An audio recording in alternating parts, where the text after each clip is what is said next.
हमारी आज की कहानी सुल्तानपुर जंगल की है, जहाँ पे रानो चिड़िया अपनी बेटी रूही के साथ रहती है। दोनों माँ बेटी एक ही घर में रहती थी और बहुत गरीब थी और उनके घर का गुजारा भी बहुत मुश्किल से चलता था। तो एक दिन उनके घर में खाने के लिए कुछ भी नहीं था और चिड़िया बैठे बैठे सोचती है, मैं क्या करूं, मुझे तो बहुत भूख लगी है। पर ये भूख मैं जर लूंगी, पर मेरी बेटी भूखी कैसे सोएगी रात को। मुझे उसके लिए कहीं ना कहीं से खाना लेके ही आना पड़ेगा।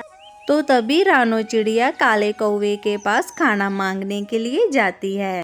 कालू भैया, क्या आपके घर पे कुछ खाने को है? मेरी बेटी भूखी है, अगर वो उसको खाना नहीं मिला तो वो रात कैसे सोएगी। क्या आप हमारी हेल्प कर दोगे?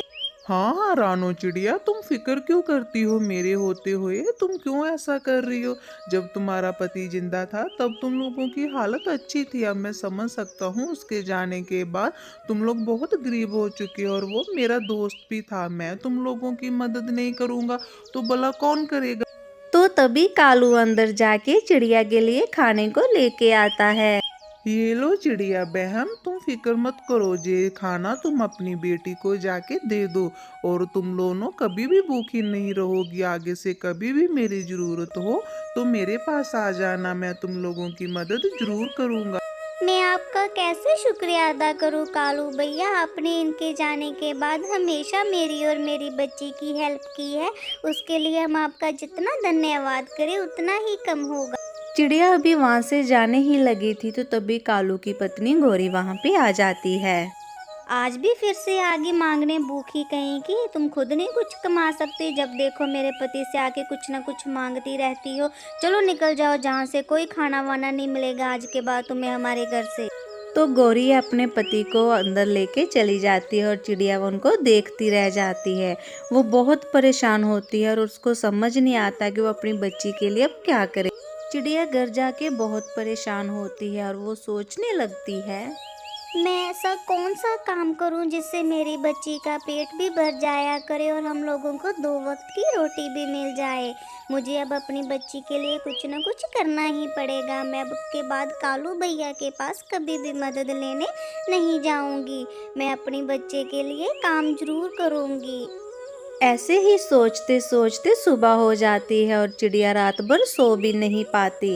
और सुबह होते ही वो जंगल के किसी सेठ के पास जाके काम मांगने लगती है और उसको वहां पे जाके मजदूरी का काम मिल जाता है। पर इस काम से भी रानो चिड़िया बिल्कुल खुश नहीं थी, क्योंकि ये काम उसको रोज नहीं मिलता था और वो ऐसा काम करना चाहती थी जिससे उसकी डेली इनकम आ सके। मुझे ऐसा काम करना चाहिए जिससे रोज पैसे आ सके और मेरे घर का गुजारा अच्छे से चल पाए। जे मजदूरी वाले काम में तो मुझे रोज पैसे भी नहीं मिलते और ना ही रोज मुझे काम मिल पाता है। चिड़िया बहुत परेशान हो रही थी और तभी उसकी बेटी उसको आकर बोलती है, मम्मा मम्मा, मुझे भी मोमोज खाने हैं। आपको पता, बाहर मेरी सहेली टीना मोमोज खा रही है और वो मुझे बोल रही थी मोमोज बहुत स्वादिष्ट होते हैं, मुझे भी मोमोज लेके दो। तू तो मेरी लाडली बेटी है ना, तुझे पता है ना मोमोज वाला 50 रुपए की एक प्लेट देता है और उसमें 6 मोमोज होते हैं। और तेरी माँ के पास तो सिर्फ 20 रुपये हैं, तो मैं तुझे कहाँ से मोमोज ला के दूँ बेटा? मुझे नहीं पता मम्मा, मुझे मोमोज चाहिए और मुझे मोमोज खाने हैं। मुझे कहीं से भी ला के दीजिए मोमोज। अच्छा अच्छा ठीक है, मैं तुम्हें 5 रुपए देती हूँ। तुम मिट्ठू भैया की दुकान पे जाओ और वहाँ से बंद गोभी का एक फूल ले आओ। मैं तुम्हें घर पे ही मोमोज बना के खिला दूंगी। सच्ची मम्मा? ठीक है, आप मुझे पैसे दे दीजिए, मैं अभी जाती हूँ लेने के लिए। तो रानो चिड़िया की बेटी मिट्ठू की दुकान पे जाती है और उसको 5 रुपए दे के उसे गोभी का फूल लेके घर आती है। और तभी रानो चिड़िया मोमोज बनाना शुरू कर देती है और अपनी बेटी को गर्मा गर्म मोमोज देती है। वाह मम्मा, आपने तो बहुत ही स्वादिष्ट मोमोज बनाए हैं। मुझे तो पता ही नहीं था कि आप इतने अच्छे मोमोज बना लेती हो। मैं अभी जंगल में जाती हूँ और लोगों को खिला के आती हूँ। बाहर के कुछ लोग मुझे खाने के लिए हमेशा कुछ न कुछ देते रहते हैं, तो आज मैं भी उनको मोमोज खिलाऊंगी। तो ऐसे बोलकर रानो चिड़िया की बेटी कुछ मोमोज अपने साथ ले जाती है और जंगल के कुछ लोगों को में बांटना शुरू कर देती है।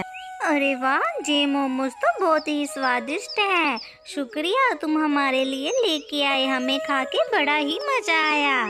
आपको पता है आंटी, ये मोमोज मेरी मम्मा ने बनाए हैं और मेरी मम्मा ने बहुत ही स्वादिष्ट मोमोज बनाए हैं। आप लोगों को अच्छे लगे उसके लिए धन्यवाद। चल झूठी कहीं कि तुम हमें पागल बना रही हो। हम अच्छे से जानते हैं तुम्हारी मम्मा को कुछ भी नहीं आता, वो इतने अच्छे मोमोज बना ही नहीं सकती, तुम हमें पागल बना रही हो। नहीं आंटी, सच में ये मोमोज मेरी मम्मा ने ही बनाए हैं। ऐसे तो कभी हो ही नहीं सकता, हम लोग मानते ही नहीं है तुम्हारी मम्मा इतने अच्छे मोमोज बना सकती है। ऐसी बातें सुनकर रानो की बेटी को गुस्सा आता है और वो पछताने लगती है कि वो मोमोज क्यों लेके आई जहाँ पे, और वो वहाँ से चली जाती है। मम्मा मम्मा, आपको पता है सब लोग मुझे बहुत बातें कर रहे थे। वो लोग बोल रहे थे कि ये मोमोज तुम्हारी मम्मा बना ही नहीं सकती। ओफो मेरी बिटिया रानी, तुम क्यों परेशान होती हो लोगों की बातों से? तुम्हें तो मोमोज मिल गए हैं ना, तुम खुश रहो, तुमने खा लिए, मेरे लिए वही बड़ी बात है। मम्मा, मैं आपको एक बात बताऊं, आपके मोमोज की सब बहुत तारीफ कर रहे थे और सबको बहुत पसंद भी आए थे। मैं भी बहुत हैरान थी, आपके मोमोज इतने अच्छे बन कैसे गए। अपनी बेटी के मुंह से ऐसी बातें सुनकर रानो चिड़िया बहुत खुश होती है और धीरे धीरे ऐसे ही दिन निकलते जाते हैं और जंगल में अब ठंड भी बहुत बढ़ चुकी थी। तो एक दिन रानो चिड़िया और उसकी बेटी मार्केट जाते हैं। तो माँ बेटी दोनों देखते हैं, अरे बाप रे, मोमोज वाले की दुकान पे तो कितनी भीड़ लगी है, बेचारा किस किस को मोमोज देगा। चलो हम भी देखते हैं जाकर। माफ करिए बहन जी, मोमोज तो आज खत्म हो गए। ठंड में लोग मोमोज की डिमांड ज्यादा रखते हैं, तो इसलिए जितने भी बना के लेके आया था सारे ही खत्म हो चुके हैं। क्या कहा? खत्म हो चुके हैं? आज मेरा बहुत ही मन था आपके जान से मोमोज खाने का। मम्मा, आपके मोमोज तो इन अंकल से भी ज्यादा अच्छे होते हैं। क्यों ना आप मोमोज बनाने का ही काम शुरू कर ले। अगर आप मोमोज बनाएंगे तो मैं खूब मोमोज खाया करूंगी। हाँ बिटिया रानी, आपने ये बात तो बहुत ही अच्छी बोली है। मैं अब मोमोज का ही धंधा शुरू करूंगी और ठंड में सारे पक्षी मोमोज खा के ही जाया करेंगे और हमारा काम भी अच्छा चलेगा। और ऐसे बोलकर रानो चिड़िया अगले दिन ही मोमोज बेचना शुरू कर देती है। आओ मिट्ठू भैया, आप हमारे ठेले के भी मोमोज भी खाकर देखिए, मैं बहुत ही स्वादिष्ट मोमोज बनाती हूँ। अच्छा तो ठीक है, मुझे तुम हाफ प्लेट मोमोज दे दो। मोमोज तो बहुत ही स्वादिष्ट है। मैं अब जहाँ से ही मोमोज खाकर जाया करूँगा। तुम अभी एक प्लेट मेरी पत्नी के लिए भी पैक कर दो। तो रानो चिड़िया खुशी खुशी उसको मोमोज दे देती है और उसके धीरे धीरे मोमोज फेमस हो जाते हैं और आसपास के जंगल के पक्षी उसके ठेले पे आना शुरू कर देते हैं और उसके घर का खर्चा भी अब अच्छे से चलने लगा था और वो गरीब से अमीर हो जाती है। मम्मा मम्मा, मुझे नहीं खानी ये मैगी। मैं ये मैगी खा खा के थक चुका हूँ, मुझे तो मोमोज ही खाने हैं। प्लीज आप हमारे लिए मोमोज लेके आओ। हाँ कालू जी, आज मेरा भी कुछ बाहर खाने का मन है। चलो हम अपने बेटे की बात मान लेते हैं और बाहर मोमोज खाने चलते हैं। ऐसे बोलकर ये तीनों घर से निकल जाते हैं और रास्ते में कालू चिड़िया के मोमोज के ठेले पे रुक जाता है। कालू जी, आप जहाँ पे क्यों रुक गए? हमें नहीं खाने इस चिड़िया के मोमोज, मुझे तो चिंटू के मोमोज ही खाने हैं, आप जहाँ से चलो। अरे गौरी, मेरी बात तो सुनो, इसके मोमोज बहुत स्वादिष्ट होते हैं। तुम्हारे इसके साथ जो भी अनबन है उसको भूल जाओ और इसके मोमोज एक बार खाकर तो देखो तुम। पर गौरी कालू की एक भी बात नहीं मानती और वो सीधा चिंटू के मोमोज के ठेले पे चली जाती है और वहाँ पे जाके अच्छे से मोमोज खाते हैं। अरे गौरी, लगता है मेरा पर्स तो घर पे ही रह गया। जब मैं घर से निकला था तो तभी वहाँ पे बेड पे रखा था। चिंटू भैया, क्या हम आपको कल पैसे दे देंगे? हमारा पर्स घर पे रह गया है और आप हमें अच्छे से जानते तो हो। ना ना भैया, हमारे धंधे में ऐसा कोई काम नहीं होता। आपको पैसे अभी के अभी देने पड़ेंगे। आपके पूरे 300 रुपये बने हैं और मुझे अभी के अभी ही 300 चाहिए, नहीं तो मैं आपको जहाँ से जाने नहीं दूंगा। फिर कालू के पास और कोई ऑप्शन नहीं था और वो चिड़िया के पास भागा जाता है और चिड़िया उसको बिना कुछ सवाल किए 300 रुपया दे देती है और कालू वो पैसे चिंटू मोमोज वाले को दे आता है और अपनी पत्नी और अपने बच्चे को लेकर वहाँ से आ जाता है। कालू जी, आप इतनी जल्दी पैसे वापस लेकर कैसे आ गए थे? हमारा घर तो यहाँ से बहुत दूर था।